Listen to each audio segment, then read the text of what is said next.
नमस्कार, new Corbett समाचार में आपका स्वागत है। आइए देखिए आज की ताज़ा खबर।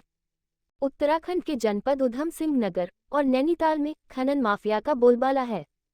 वन विभाग की टीम लगातार खनन माफियों पर कार्यवाही कर रही है। तराई पश्चिमी डिवीजन के डीएफओ प्रकाश चंद्र आर्य द्वारा अवैध खनन की रोकथाम हेतु एक विशेष अभियान चलाया जा रहा है, जिसमें पहले तो अवैध खनन के वाहनों पर ताबड़तोड़ कार्रवाई की गई और खनन माफियाओं के वाहनों पर जुर्माना लगाकर सरकारी खजाने में करोड़ों की बढ़ोतरी भी की गई, जिसके बाद अब वन विभाग ने ऐसे स्टोन क्रशरों को अपना निशाना बनाना शुरू कर दिया है। स्टोन क्रशरों द्वारा बिना रॉयल्टी और अपने स्टोन क्रशरों पर अवैध रूप से खूब खनिज का स्टॉक कर रखा, जिस पर अब संयुक्त रूप से टीम का गठन कर प्रकाश चंद आर्य के निर्देशों पर स्टोन क्रशरों के खिलाफ कार्रवाई की जा रही है। इसी कार्रवाई में बाजपुर में स्थित एक सिंह स्टोन क्रशरों के साथ साथ जनपद नैनीताल और उधम सिंह नगर के लगभग 4 स्टोन क्रशर पर वन विभाग की टीम द्वारा सीज की कार्रवाई की गई है। अवैध खनन को रोकने के लिए डीएफओ प्रकाश चंद्र आर्य द्वारा चलाए जा रहे अभियान को अब और भी शक्ति के साथ चलाया जाएगा। प्रकाश चंद्र आर्य ने खनन माफिया को कड़े शब्दों में चेतावनी देते हुए कहा कि क्षेत्र में अवैध खनन के कारोबार को हरगिज बर्दाश्त नहीं किया जाएगा। आप लगातार देखते रहिए न्यू कॉबेट समाचार। रामनगर से न्यू कॉबेट समाचार की यह विशेष रिपोर्ट। चैनल को लाइक, कमेंट और सब्सक्राइब करना ना भूलें।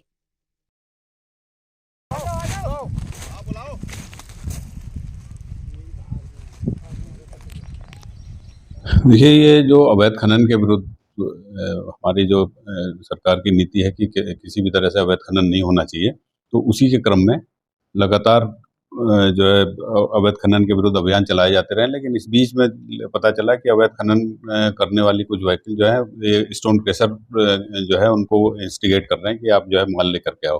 तो उसी के क्रम में स्टोन क्रशरों के ऊपर इनको कार्रवाई की गई है। इसमें से कल एक सिंह स्टोन क्रशर था, ये बाजपुर के पास सिंह स्टोन क्रशर, उसको और उसका स्टॉक था एक, उन दोनों को जो है कल सीज किया गया है और ये कार्रवाई आज भी चल रही है। आज भी एक अमर स्टोन क्रशर पे अब तक कार्रवाई हो चुकी है। उसके अलावा अभी टीम वहीं पर है, तो दूसरे क्रशर की भी जांच चल रही है, तो वो उनके नाम फिर तब पता चल पाएंगे, तो उसके लिए अलग से बताया जाएगा। नहीं, फिलहाल तो ई पोर्टल बंद करने का मतलब तो यह है कि उनकी खरीद बिक्री बंद कर दी गई है।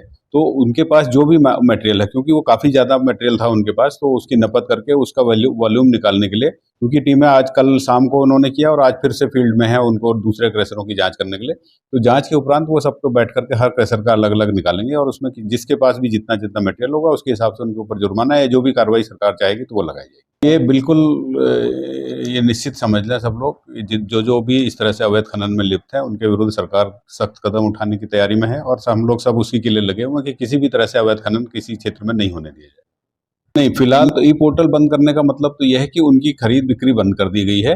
तो उनके पास जो भी मटेरियल है, क्योंकि वो काफ़ी ज़्यादा मटेरियल था उनके पास, तो उसकी नपत करके उसका वॉल्यूम निकालने के लिए, क्योंकि टीमें आज कल शाम को उन्होंने किया और आज फिर से फील्ड में है उनको दूसरे क्रशरों की जांच करने के लिए। तो जांच के उपरांत वो सबको बैठ करके हर क्रशर का अलग अलग निकालेंगे और उसमें जिसके पास भी जितना जितना मटेरियल होगा उसके हिसाब से उनके ऊपर जुर्माना या जो भी कार्रवाई सरकार चाहेगी तो वो लगाई जाएगी। ये बिल्कुल ये निश्चित समझ लें सब लोग, जो भी इस तरह से अवैध खनन में लिप्त है उनके विरुद्ध सरकार सख्त कदम उठाने की तैयारी में है और हम लोग सब उसी के लिए लगे हुए हैं कि किसी भी तरह से अवैध खनन किसी क्षेत्र में नहीं होने दिया जाए।